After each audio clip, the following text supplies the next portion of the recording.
Mandy, a very beautiful and intelligent girl, grew up in a small local village named Aha. Aha was a local village surrounded by hills and mountains. The people there lived simple lives, content with what they had. The only thing that bothered some of them was the miles they must take to get water. Water was a luxury for them in the village, except the rich ones who dug a well. But for Mandy, a young woman in her early 20s, scarcity of water wasn't her only problem. The town felt like a cage. She was known for her striking beauty, her deep brown eyes, long lashes, and soft curly hair that framed her face with an innocent charm. Neighbors often told her she looked like she belonged in the city. Some said that her type was mostly born in a rich man's house. With pride, Mandy would always smile, revealing her even white set of teeth. Her graceful posture and confident walk attract so many men. Even strangers were drawn to her radiant smile and friendly nature, because apart from her beauty, she had a way of making people feel seen and valued. Some of her friends envied her so much so that they said that she carried herself as if she was the only girl in the village, perhaps a princess. But what they didn't know was that despite Mandy's outward beauty and warm heart, she carried a secret burden. She dreamed of a different life. She fantasized about escaping the confines of her small town and living a glamorous life in the city. The time she visited her relatives in Lagos, she marveled at the tall buildings and imagined herself living in a fancy apartment, far from the hardships she and her family endured. Her parents loved her so much, especially her father, Eze. Eze always showed how proud he was to be the father of the most beautiful girl in the village. Her mother, however, constantly reminded her to be cautious with boys. Mandy, beauty can be a blessing or a curse. Focus on your studies. Don't let any boy distract you, her mother would often say. But to a young girl with dreams of love and romance, her mother's warnings seemed old-fashioned and out of touch. Although she never had anything to do with boys, she never considered that as one of her priorities. Growing up in a poor household under a hut with thatched roof, Mandy watched her parents struggle to make ends meet. Eating 3 meals a day was a huge task for them. At times, she paid her school fees with the money she made from selling bush kernels or oil bean.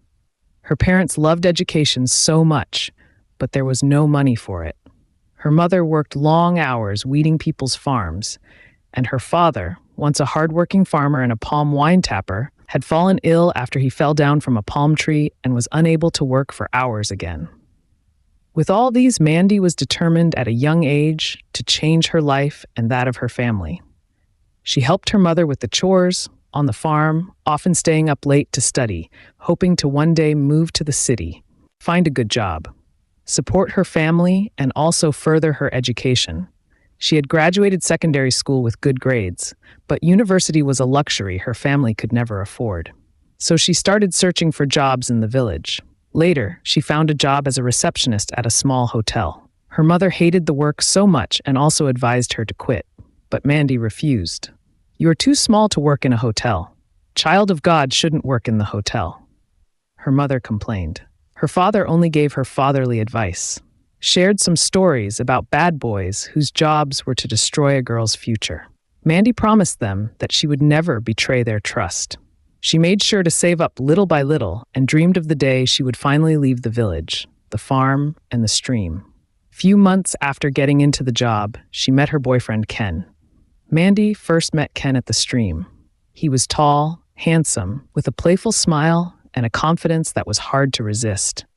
After Ken helped her carry her bucket to the foot of the mountains, Mandy felt something she had never felt for anyone, something she shouldn't have felt for anyone. Later, Ken approached her with ease, making jokes and showering her with compliments that made her blush. "You are a morning star.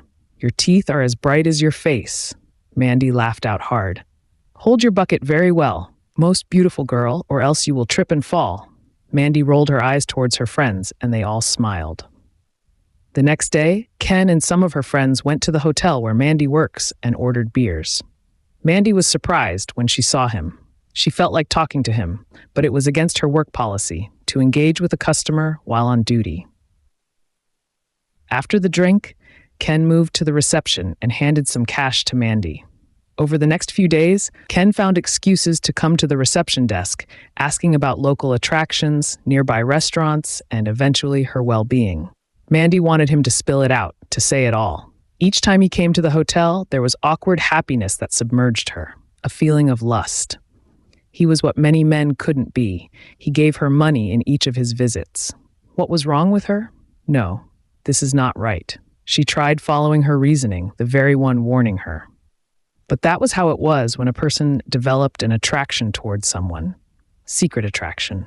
Some feelings were hard to control. Mandy began to feel him everywhere, in everything she did, at home, on the bed. Reading her books became hard because the young guy was all she sees on the pages of her books. All the figures coming to the hotel seemed like him. Whatever it was choking her, squeezing her senses, but she tried to subdue it each time he came to the hotel. So each time she locked her eyes against his, she would quickly look away. One evening, Ken came to the hotel. He stayed till Mandy closed work for the day. It was around 11 p.m. Normally, Mandy would have slept in the hotel, but Ken took her home that night. That was the same night he confessed his love to her, and without hesitation, Mandy agreed to be his girlfriend. That was what she had been longing for, to be with him. Mandy couldn't sleep at all that night. She felt butterflies flying in her stomach. Everything that happened that night made her happy. She dreamt about how she had a beautiful family, living in the township with Ken and their beautiful children. Ken had already told her about his goods in the sea, the way he would spoil her with good things when his goods arrived. They began spending time together after her shifts, whenever her parents went to the farm, walking along the quiet village streets, talking about their dreams and their pasts. Ken shared stories of his life in the city, painting pictures of nights filled with laughter, music, and the thrill of being surrounded by people who had big dreams and bigger ambitions. The kind of car he drove in the city, the type of women dying to have him because of his riches. He made her feel alive in a way she'd never felt before. She saw in Ken a glimpse of the life she had always dreamed of. Mandy also shared her own future plans with him and stories of all her suffering. She told him about his uncle who was in the city before. She had visited them once. Her uncle's children were very nice to her. They treated her like family. They begged her to stay, but her mother asked her to come back. She had not visited them again. That was the place she had planned to go after her WC, but unfortunately her uncle passed away. After narrating her stories, Ken hugged her tight and promised to take her to the city. Mandy and her friends were coming back from the stream when she confessed about her relationship with Ken to them. One of her friend's buckets nearly fell down.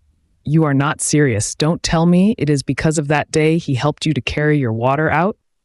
One of her friends named Zook asked. Mandy shook her head vehemently. "You see, how can you say that? I love him. He is a good man." "Who dash him good man?" Another of her friends scowled and clicked her tongue. "That man is only handsome. He is far from being a good man. I know him very well. Don't forget that his side is my maternal home side." "Your maternal home or not your maternal home, all I know is that I love him," Mandy replied angrily. "What if your mother finds out?" Many hated the questions, but she went ahead to answer her. She said that what matters was that she loved him. Her mother wouldn't find out about them because the guy won't come to her house. And the good thing there was also the fact that her mother had nothing to do in Guy's village.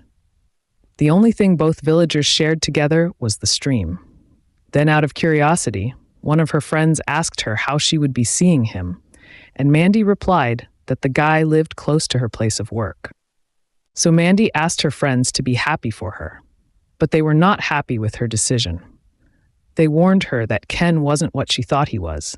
He had a reputation for being a heartbreaker, that he had been in the village for long.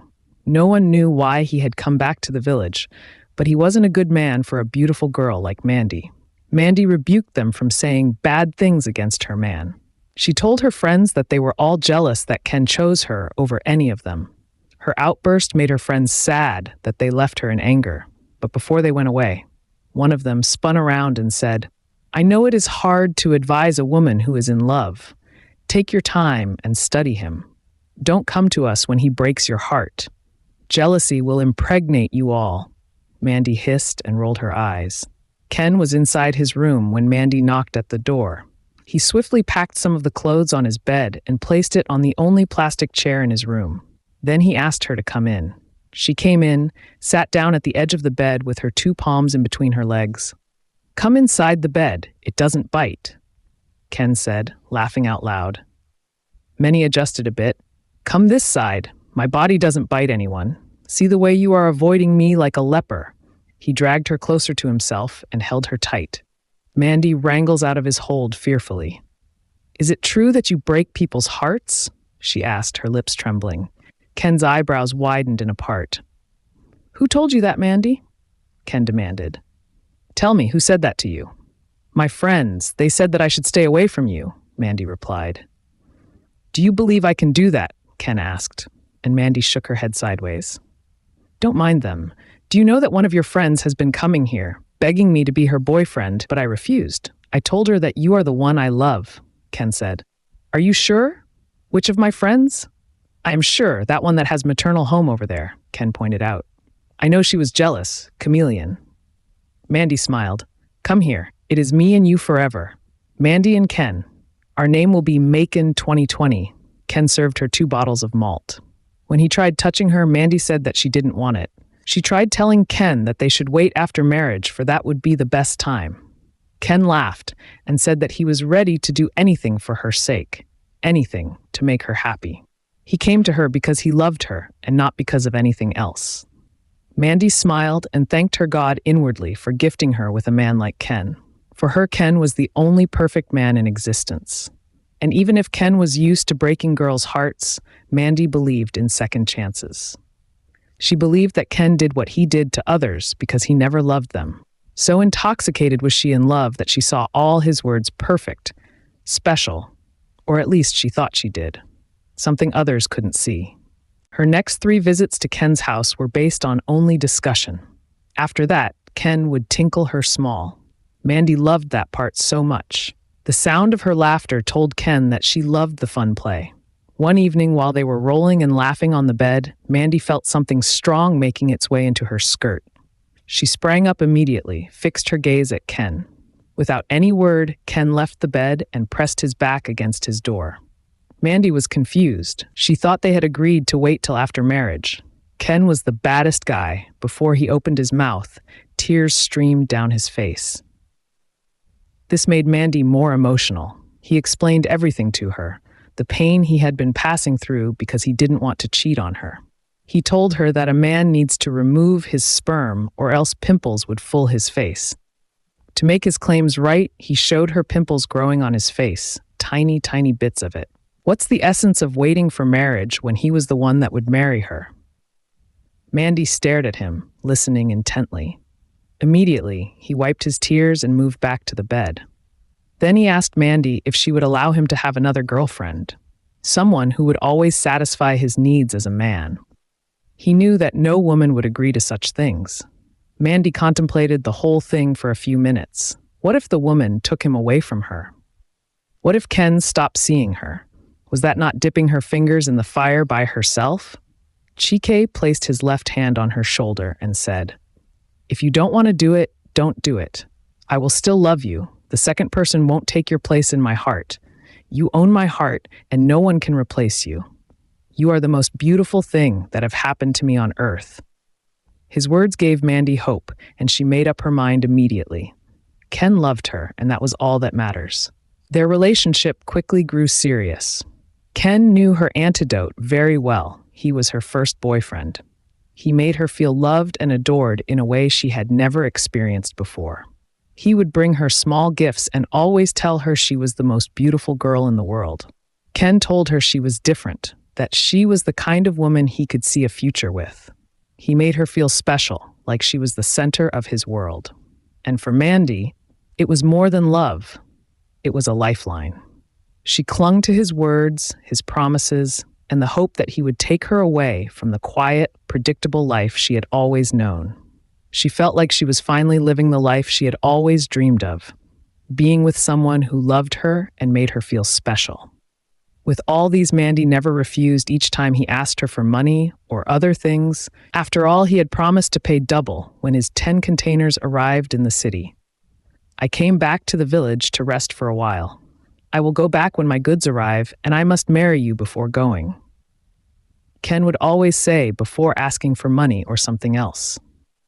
Please comment, react, and subscribe to my channel. The reality of their relationship hit hard a few months later when Mandy was laying on a mat in front of her father's hut. She was half asleep and half awake, unaware that her mother, who sat under the kola nut tree picking ripe palm fruits, was monitoring her movement. The way she stretched her flames and yawned continuously.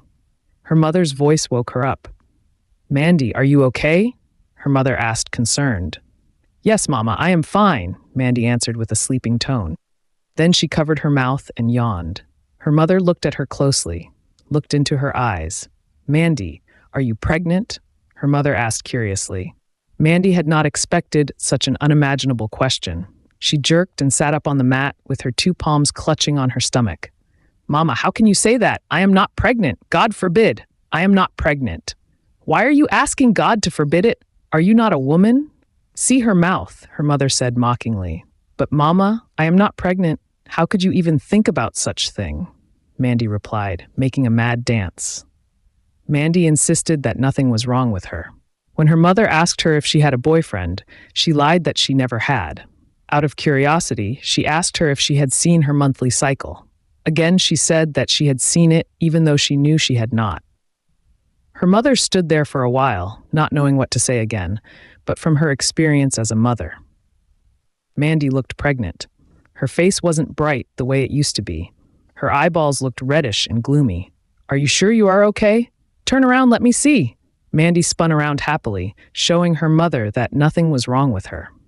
"Okay." The poor woman hissed and left to finish what she was doing.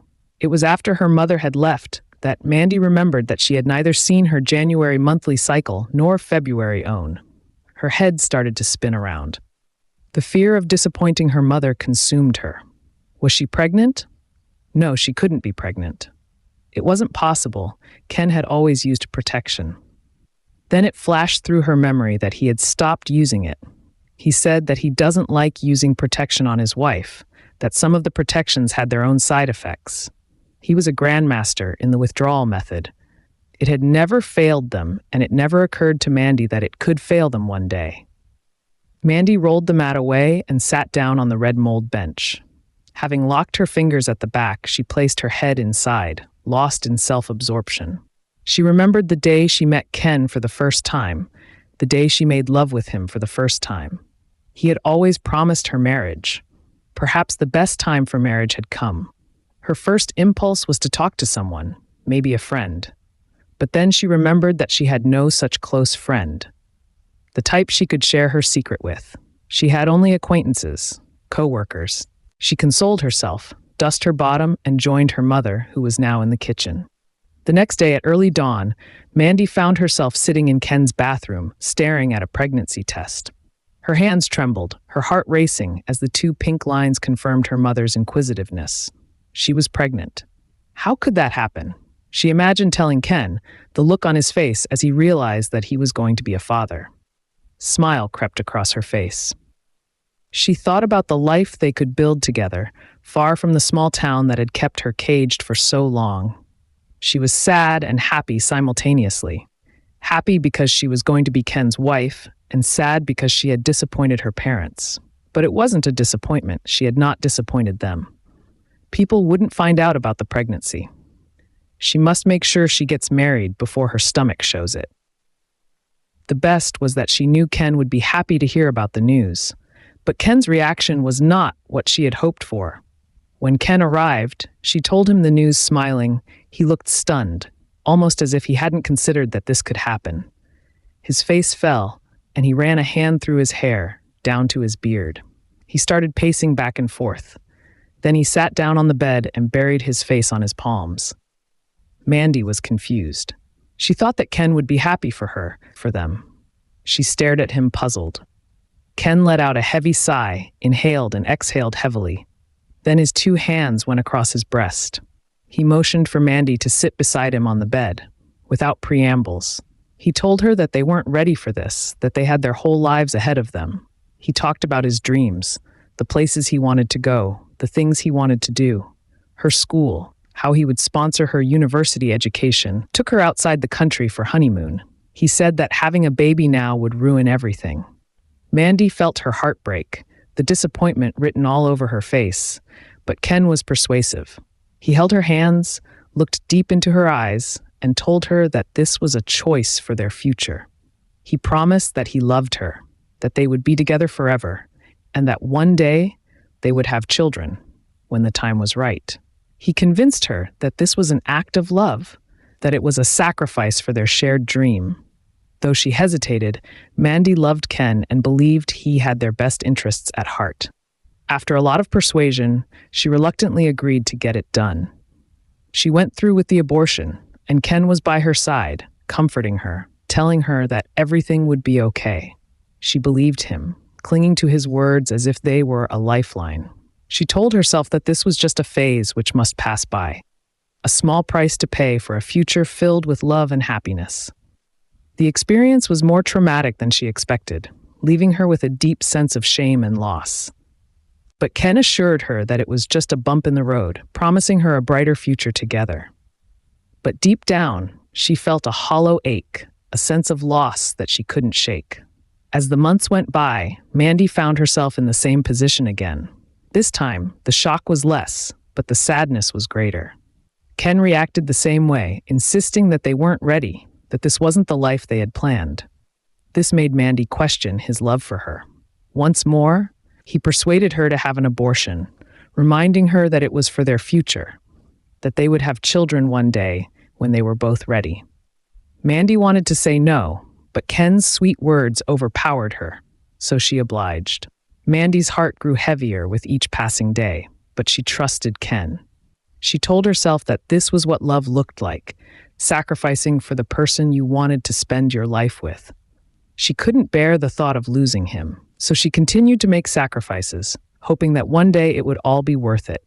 Each time, Ken would console her, telling her that he loved her, that everything she was doing was for them, that his containers were almost in the country, including the beautiful, beautiful things he bought for her. The third time, the fourth, the fifth, the sixth, each time, the pain grew, but so did her resolve. She had invested too much in Ken to walk away now. She had sacrificed too much to let him go. She convinced herself that they were building something together, something that would last forever. And she believed him when he told her that he was committed to her, that one day they would be a family, and all of this would be worth it. But with the seventh abortion came in another direction. Something went terribly wrong. Mandy felt her soul leaving her body. She watched as the doctor inserted a thing like scissors inside her. Of all the previous ones, this one was the most painful for her. She cried as the doctor carried out everything successfully. Successfully, she thought, but it was not. Something grievous happened while the doctor was doing his work. Few days after the abortion, Mandy sat on a plastic red armchair with her two palms clutched on her stomach. She waved her head this side and that side, gnashing her teeth, complaining about a scorching pain inside her stomach. Ken sat by her side, squeezing her shoulder, stroking his fingers on her head. The doctor smiled, and the smile disappeared the same way it had appeared. He hunched forward, placed his hands on his office table, and began to explain what happened. The complications. The procedure had caused significant damage, and the chances of her ever having children were slim. He said that he would give her medication for the pain, but the reality was that her womb had been tampered. Mandy was devastated. She had sacrificed so much. How could she live without a child of her own? Hot tears streamed down her face. All she wanted that moment was for Ken to tell her that everything would be fine, that they will work things out. But he didn't utter a word. He was distant. Ken was there, but his comfort felt hollow. He gently removed his hand from Mandy's back. After a few minutes of silence, he said to the doctor, "Are you saying that she wouldn't have a child again?" The doctor nodded in affirmative. Ken shook his head, pricking his lower lips with his teeth, like an old man. Mandy's tears poured freely as she began to wonder if she had made a mistake, if she had trusted the wrong person. But it was too late. She had given everything to Ken, her womb, her savings, and now she was left with nothing. After the devastating news from the doctor, Mandy and Ken walked out of the hospital in silence. She clung to his arm, hoping that he would tell her that it didn't matter, that they would find a way to make it through this together. But Ken was distant, barely acknowledging her presence. The words from the doctor echoed in her mind. The damage to her womb was irreversible. She felt as though her world had shattered, but she tried to hold on to Ken, convinced that their love would carry them through this. One afternoon, a few weeks later, Mandy noticed that Ken no longer looked for her. He no longer visited the hotel. It baffled her, and she asked herself what could have been the problem. She didn't know what to think or make out of it. So she decided to visit Ken one evening unannounced. She felt a desperate need for reassurance, a sign that he still loved her, that he was still committed to their future. She arrived at his apartment and knocked on the door, but there was no answer. She noticed a female footwear on the doorway. Her heart jumped out. Could it be that Ken was with another woman? Many questions ran through her mind. It made her shiver. After composing herself, she turned the handle, surprised to find the door unlocked. Slowly, she pushed the door. Mandy froze as she saw Ken sitting on the bed sweating, his arm around another girl. They were laughing, their heads close together, completely oblivious to her presence. She cleared her throat, and Ken looked up, his face twisting with irritation instead of surprise. The girl shifted uncomfortably, looking back and forth between Ken and Mandy. Without giving her a chance to speak, Ken's voice was sharp and cold. "Mandy, what are you doing here?" he demanded. His tone cut through her like a knife. She could barely find the words, her voice shaking as she asked, "Who is she, Ken?" He rolled his eyes, standing up and crossing his arms around his breast. "Who is who? How did you open my door? Why are you here?" Ken asked angrily in unison. "Ken, are you the one talking to me like this? What have I done to deserve this?" Mandy placed her palms on her chest, her words choked, cascading tears streamed down her face. Ken looked at her new girlfriend, the inquisitiveness on her face. He dragged Mandy out of the room, outside the compound. He paused abruptly. "Look, Mandy," he said, his tone dismissive. "Did you really think I'd marry someone who can't even have children?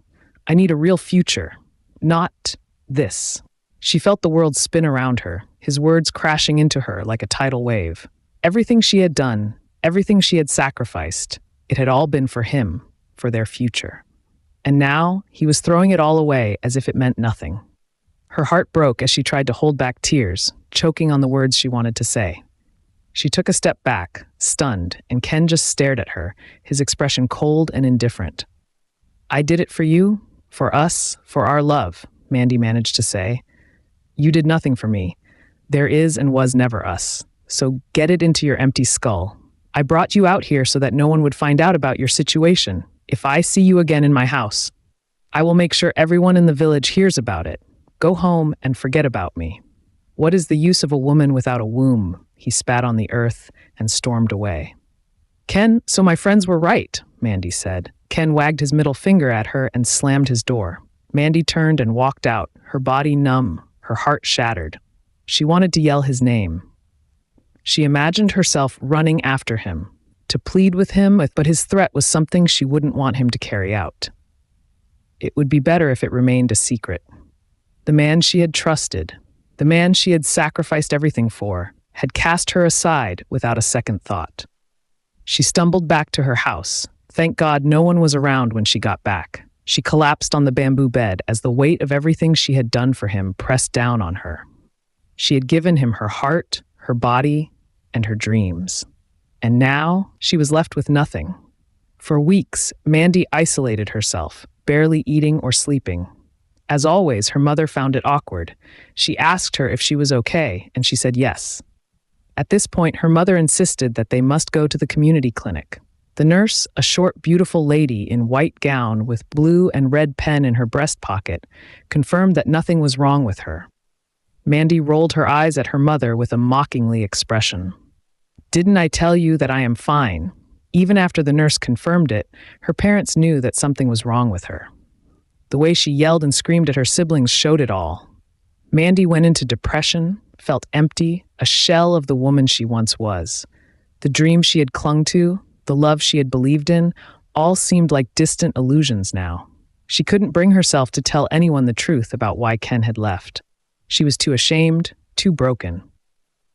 To avoid her mother's interrogations, she returned to work, going through the emotions, keeping her head down, avoiding the sympathetic looks from her coworkers, especially those that knew about her relationship with Ken.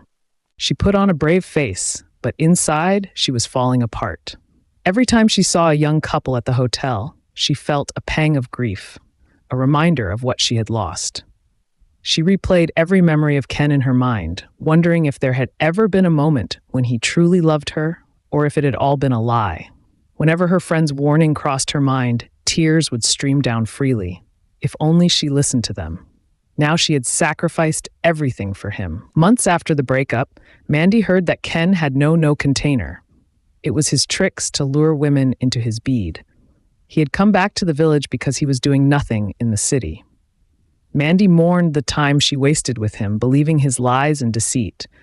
All the money she gave him with the hope that he would pay double, and finally her loss of womb. But no matter how much she tried to bury her feelings, the pain lingered. She began to resent herself for the choices she had made, for the sacrifices she had willingly given to a man who had never truly loved her. She wished she could turn back time, erase the moments when she had trusted him, erase the sacrifices she had made. But deep down, she knew she couldn't change the past. All she could do was find a way to move forward, even if the path seemed dark and uncertain. Months passed, and Mandy began to rebuild her life, piece by piece. She found a sense of solace in her work, immersing herself in her duties as a receptionist. Her heart still ached, but she was determined to move on, to find a way to heal. She spent her evenings alone, reading books, trying to fill the emptiness Ken had left behind. She promised herself that she would never fall into the same trap again, that she would never give her heart so easily. One day, as she was working the front desk, a tall, handsome man approached her. He had a warm smile, and his eyes held a kindness that caught her off guard. His name was Daniel, and he was staying at the hotel while he worked on a project in town. At first, Mandy was polite but distant, wary of letting anyone get close to her again. But Daniel was different. He was gentle, patient, and genuinely interested in her as a person. Over time, they began to talk more, sharing stories about their lives, their dreams, and their fears. Daniel was a comforting presence, a light in the darkness that had surrounded her for so long. He never pushed her to reveal more than she was ready to share, respecting her boundaries and showing her a kind of care she had never experienced before. Eventually, she allowed herself to trust him, to open her heart just a little. She was cautious, fearful of being hurt again, but Daniel reassured her with his gentle nature and genuine affection. He told her that she was worth more than the pain she had endured, that she deserved happiness and love. Mandy began to believe him, finding strength in his words, feeling a spark of hope that had been absent for so long. As their relationship deepened, Daniel and Mandy fell in love. He went to her house, introduced himself to her parents, gave her parents money and gifts, and also promised to help her and her siblings in school. Mandy and her parents marvel at his kindness. Man's father praised his daughter for finding a good man for herself. Her mother advised her. "Do not sleep with him until after marriage," her mother said, with hope that her daughter was a virgin. Mandy nodded her head in agreement. Daniel brought happiness into the poor home, into Mandy's life. He treated her with a tenderness that made her feel cherished, lifting her spirits and helping her heal from the wounds Ken had left behind. They spent their days together, exploring the town, sharing meals, and laughing like she hadn't laughed in years. He made her feel alive again, bringing color back into her world. Their relationship wasn't like that of Ken. Her parents knew about him. They referred to him as in-law. When it was time for Daniel to leave for the city, Mandy cried her eyes out. She was afraid that what happened to her before wanted to repeat itself. Her parents consoled her. Daniel promised to come back for her. But Mandy never believed him. Once bitten, twice shy.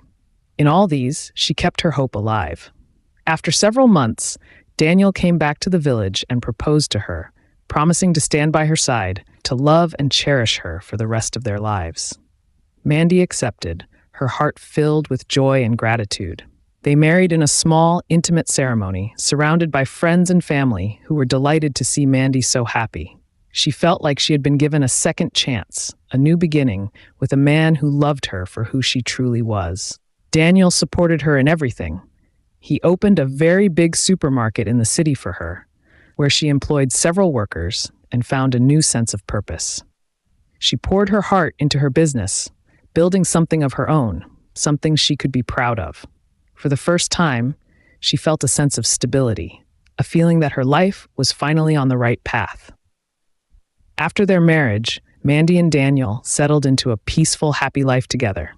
They spent quiet evenings talking about their future, about their business, imagining a family, and dreaming about the children they would one day raise. Mandy smiled along, but a familiar dread crept back into her heart. She knew Daniel wanted children, and she could feel his excitement whenever he spoke of their future family. She wished she could share in his joy, but the weight of her secret hung heavy, threatening to shatter the happiness they had built. As days turned into weeks, weeks into months, and months turned into a year, Mandy began to worry. Daniel never mentioned it, but she could see the subtle disappointment in his eyes when there were no signs of pregnancy. He tried to hide it, to be strong for her, but she could tell that he was beginning to feel the strain of their unfulfilled dreams. His family, especially his mother, gently expressed their hope for grandchildren, and Mandy could feel their concern growing with each passing month. She tried to reassure herself that they still had time, but deep down, she knew the truth. Her heart ached with guilt and fear, knowing that her past was catching up with her, that her choices were finally taking their toll. Daniel was patient and loving, never once blaming Mandy for their inability to conceive. But his people weren't like him. His mother said that she wanted to carry her grandchildren before her death. His siblings were on his wife's neck. As a good husband, he would always stand by his wife. They visited different hospitals, seeking for help. At times, his wife would go alone. He accompanied her to doctor's appointments, holding her hand, offering words of comfort and support. Each time they left a hospital, Mandy could see the hope in his eyes, but it only deepened her guilt. She bribed the doctors to assure that she was healthy, that they just needed to give it more time. She told herself she was doing it to protect him, to keep him happy. But with each passing month, the burden of her lies grew heavier. One evening, after a particularly emotional doctor's visit, Daniel broke down. He confessed that he felt responsible, that he never knew he was the reason they couldn't have children. His voice cracked as he spoke, his shoulders trembling with the weight of his guilt. The doctor had revealed to him that he had low sperm count. Mandy held him, her heart breaking as she realized the pain her silence was causing him. She wanted to tell him the truth, to finally unburden herself, but the fear of losing him kept her silent. Instead, she reassured him, telling him that they would keep trying, that their time would come. She told him that with good medications, everything would be fine. But even as she spoke the words, she felt a pang of dread, knowing that she was lying to the man who had shown her nothing but love and compassion. She could see that the truth would eventually come out, but she wasn't ready to face it. Not yet. As pressure from Daniel's family grew, Mand became desperate. She sought out traditional healers, herbal remedies, anything that might help her conceive. She clung to the hope that perhaps, by some miracle, she would be able to bear children. She knew that one day the truth would be revealed, so she tried all she could before that time comes. But deep down, she knew it was futile. The damage from her past was too great, and no amount of prayers or remedies could change that. In her desperation, Mandy began spending more and more money on treatments and visits to healers, even consulting specialists in other cities. She lied to Daniel about the expenses, telling him that the money was going towards the business. He trusted her implicitly, never questioning her decisions, even as their savings dwindled. She felt a pang of guilt, knowing that she was betraying his trust, but she couldn't bring herself to stop. She had convinced herself that if she could somehow fix this, she could save their marriage and their future. But her efforts proved fruitless, and as the months passed, Mandy felt herself spiraling. She had built her life around a lie, and now it was starting to crumble. She wept each time she saw Daniel taking his medicine for what was not there, despite the information from the doctor that Daniel was the one with the issue. Daniel's family still insisted that Mandy had no woman. A woman with womb, they said, can get pregnant with low sperm count. She avoided family gatherings, unable to face the disappointed glances from Daniel's mother, the whispered conversations about their childless marriage. She felt isolated, trapped in a cage of her own making, suffocated by the weight of her secrets. One day, Daniel's close friend, Caleb, returned from the United States, where he had been working as a medical researcher. Mandy didn't know about Caleb's profession. She welcomed him with open arms, made him feel at home. One evening, Daniel narrated his problem to Caleb, that he had been receiving medications for the issue. Caleb consoled him and promised to run some tests on Daniel and Mandy. Daniel was overjoyed, believing that Caleb's expertise could finally give them answers. With happiness, Daniel went inside and shared the great news with his wife. Mandy was surprised. She didn't know that Caleb was a doctor. She felt a surge of panic. She wished she could discourage her husband. She told her husband that they had done enough tests and should focus on other options. But Daniel was determined, convinced that this was the opportunity they had been waiting for. He insisted that Caleb must carry out the test. It was the first thing they had disagreed on since their marriage. Mandy said vehemently that she would never allow Caleb carry out any test on her. She had done enough tests already. Caleb conducted a series of tests on Daniel, and when the results came back, he was shocked to see that Daniel was healthy. It showed that Daniel was perfectly healthy. He suggested running some tests on Mandy as well, to gain a full picture of their fertility. Mandy tried to decline, claiming that she had already been tested multiple times, but Caleb insisted, offering to conduct the tests himself. Daniel yelled at her, something he had never done before. Left with no other choice, Mandy agreed, though her heart pounded with fear. She knew that the truth was about to be exposed, that she could no longer hide behind her lies. She tried to bribe Caleb, desperate to maintain the facade, but he refused, taken aback by her request. Realizing the depth of her deceit, Caleb confronted her, demanding an explanation. She broke down, confessing everything: the abortions, the damage to her womb, the years of lies she had woven to keep Daniel by her side. Caleb was stunned, unable to believe what he had heard. He urged Mandy to tell Daniel the truth, warning her that the longer she kept it from him, the more it would hurt him. But she was terrified, knowing that she was on the brink of losing everything. She spent the next few days in a state of panic, unable to eat or sleep, haunted by the thought of Daniel discovering her secret. Daniel was on Caleb's neck. He wanted to know if his wife was also healthy. Caleb continued to lie that the result was taking time, that it would come out soon. Finally, Caleb, unable to keep the truth from his friend any longer, decided to speak to Daniel. He told him about the damage to Mandy's womb, about the abortions, about the lies. Daniel was devastated, unable to comprehend the extent of the betrayal. He confronted Mandy that evening, his face a mixture of anger and heartbreak. "You are sick, and I have been the one taking medications," Daniel asked.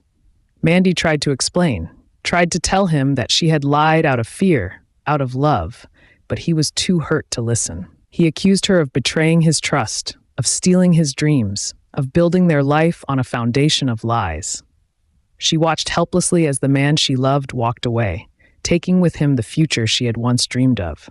As he left, Mandy felt a hollow emptiness settle in her heart. She knew that her choices had finally caught up with her, that she had lost the one person who had loved her despite her flaws. She had destroyed her own life, and now she was left to face the consequences alone. In the months that followed, Mandy struggled to rebuild her life. She poured herself into her business, trying to fill the void that Daniel's absence had left. She cut ties with old friends, distancing herself from the reminders of her past mistakes. She tried to find solace in her work, but nothing could ease the pain of losing Daniel. To show the kind of man that Daniel was, he didn't push her out like his family suggested. He didn't take the business from her. Instead, he moved out of the house, out of her life. He moved into another house. Mandy realized that she had spent her entire life searching for love, sacrificing herself for the affection of others, only to end up empty and alone. She began to reflect on her choices, to understand the patterns that had led her to this point. She sought therapy, determined to confront the pain and guilt that had haunted her for so long. With time, she found a sense of peace, a new strength that came from within. She knew that she would never be able to change the past, but she could choose to learn from it, to become a better person. She no longer sought validation from others, no longer defined herself by the relationships she was in. She had finally learned to stand on her own, to face the world with a heart that had been broken but was beginning to heal. On that peaceful evening, Mandy was inside the kitchen cooking food when the doorbell rang. She wasn't expecting anyone, Liz. She wiped her hands with the small towel, darted through the corridor to the door. What she saw was bigger than life. Daniel stood in front of the door with bouquets in his hands. He smiled and touched her face. "Look at my beautiful wife," he said. "Marriage is between both of us. Children are good, but additional. My anger was your years of deceit. We can build the family we want. I love you, my Mandy." Mandy placed her face on his shoulder and wept profusely. Lessons. Abortion is dangerous. Say no to abortion as a single girl. Please comment, react, and subscribe to my channel. Thanks.